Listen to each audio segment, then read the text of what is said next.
Hello, my dear students. My name is Shakti, and I am an English lecturer since last 20 years.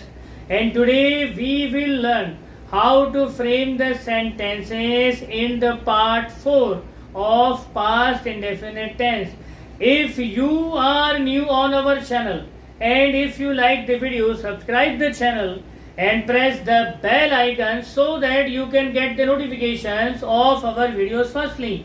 So without wasting a single second, let's get on to the topic, the framing of the sentences.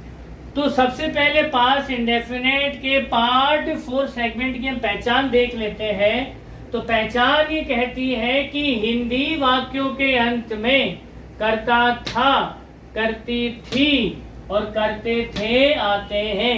ये past में किसी customary action को define करता है और उसी के regarding इसकी फ्रेमिंग होती है। और अगर हम इसके फॉर्मूलाज को देखें सेंटेंस मेकिंग के, तो ये कुछ इस तरह से हो जाते हैं। सबसे पहले अफर्मेटिव का अगर हम देखें तो सबसे पहले सब्जेक्ट आ ही जाएगा।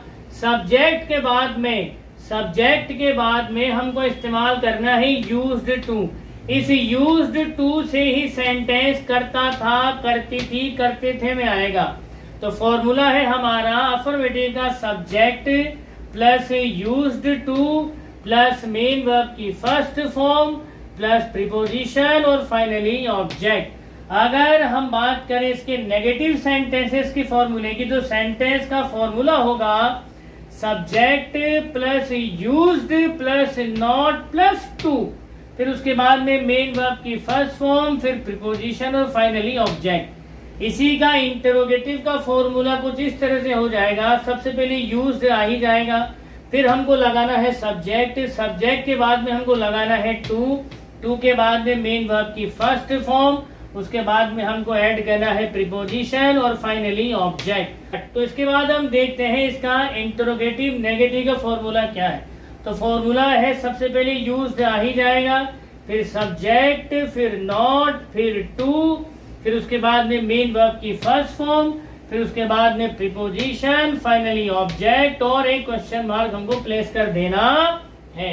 तो इस तरह से ये सेंटेंस मेकिंग फॉर्मूले हैं पास्ट इंडेफिनिट के पार्ट 4 में, जिसमें पास्ट के किसी कस्टमरी एक्शन को डिफाइन किया जाता है। अब बात कर लेते हैं इसके सेंटेंस मेकिंग की। तो मैंने एक बहुत ही सिंपल सेंटेंस यहाँ पर हिंदी में लिखा है और इस सेंटेंस को हम कन्वर्ट करेंगे अंग्रेजी में अकॉर्डिंग टू द फॉर्मूला। तो एक सिंपल सेंटेंस मैंने यहाँ पर लिखा है, सेंटेंस है मैं बचपन में क्रिकेट खेला करता था। मैं बचपन में क्रिकेट खेला करता था। तो यहाँ पर हम देख लेते हैं कौन क्या है। तो ये जो मैं है ये हो जाता है हमारा सब्जेक्ट। इसके जस्ट बाद में जो वर्ड आ रहा है ये है हमारा मेन ऑब्जेक्ट। इसके बाद ये जो मैं है ये है प्रीपोजिशन वर्ड।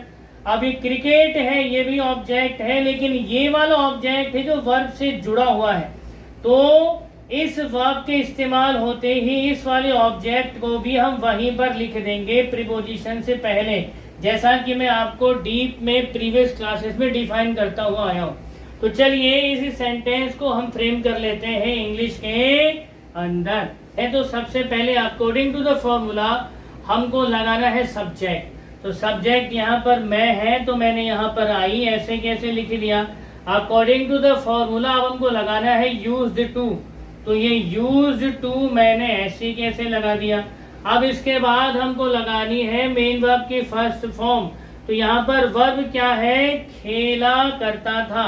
तो करता था के लिए यूज्ड टू हमने लगा ही दिया है। अब हमको लगाना है खेलने की फर्स्ट फॉर्म। तो खेलने की फर्स्ट फॉर्म हो जाती है प्ले।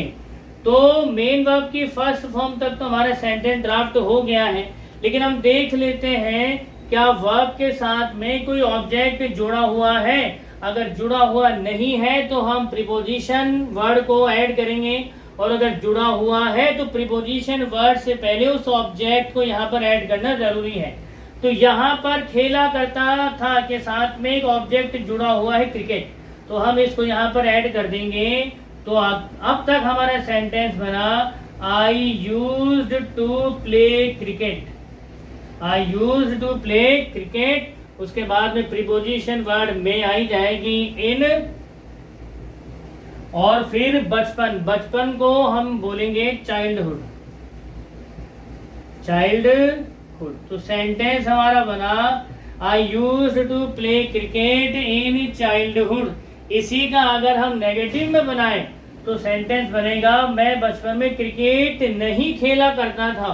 तो अंग्रेजी अकॉर्डिंग टू द फॉर्मूला इसके अकॉर्डिंग हो जाएगी I used not to play, I used not to play cricket, I used not to play cricket in childhood, in childhood. और अगर हम बात करें इसी के इंटरोगेटिव सेंटेंस फ्रेमिंग की, तो इंटरोगेटिव में सेंटेंस बन जाएगा, ये रहा फॉर्मूला। तो सबसे पहले हम यूज्ड को ऐसे कैसे लिख देंगे, तो ये यूज्ड ये हमने ऐसे कैसे लिख दिया।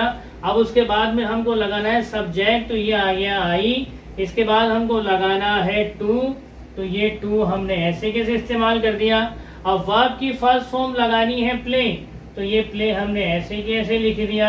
अब प्ले के साथ में ऑब्जेक्ट जुड़ा हुआ है क्रिकेट, तो हमने यहाँ पर क्रिकेट ऐसे कैसे इस्तेमाल कर दिया।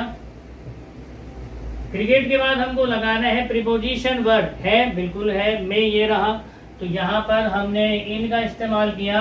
और ऑब्जेक्ट हमारा बचपन है ही, तो चाइल्डहुड हमने यहाँ पर ऐसे कैसे इस्तेमाल कर दिया और एक क्वेश्चन मार्क लगा दिया। तो सेंटेंस हमारा बना used I to play cricket in childhood. अब इसी का अगर हम इंटरोगेटिव नेगेटिव कर दें तो सेंटेंस हमारा बन जाएगा यूज्ड आई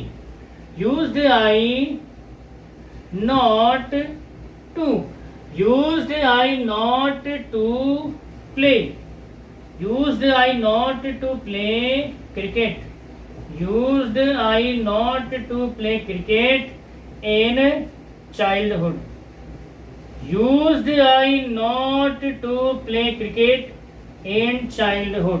तो इस प्रकार से ये जो पास्ट इंडेफिनिट का पार्ट 4 है, इसके अंदर अफर्मेटिव, नेगेटिव, इंटरोगेटिव और इंटरोगेटिव नेगेटिव सेंटेंसेस की हम फ्रेमिंग करेंगे।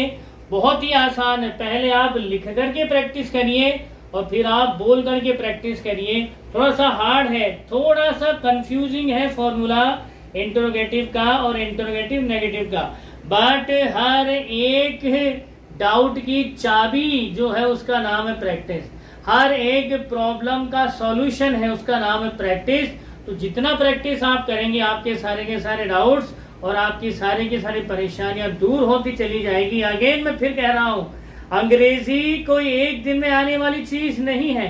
अंग्रेजी आपको कोई 1 घंटे की क्लास देख करके नहीं आएगी, कोई 10 मिनट की क्लास देख करके नहीं आएगी, या 3 महीने का जो कोर्स है वो 10 मिनट में या 1 घंटे में या 2 घंटे में देख करके आने वाली चीज नहीं है। अंग्रेजी सिर्फ प्रैक्टिस से आने वाली चीज है। तो बजाय शॉर्ट ट्रिक को ढूंढने के प्रैक्टिस पर ध्यान दीजिए ताकि आपका और टाइम बर्बाद ना हो। ऑलरेडी आपने बहुत टाइम बर्बाद कर दिया है, और टाइम बर्बाद ना करिए, अपना सारा का सारा ध्यान अपनी प्रैक्टिस पर लगाइए। क्योंकि आपको अगर कोई सही मायनों में अंग्रेजी के रास्ते पर आगे लेकर के जा सकता है तो वो है केवल आपकी सच्चे दिल से की गई मेहनत, ना कि कोई शॉर्ट ट्रिक। तो हम फिर मिलेंगे पास्ट टेंस के अलग सेगमेंट्स के साथ में। तब तक आप खुश रहिए, मुस्कुराते रहिए। जय हिंद, जय भारत, वंदे मातरम।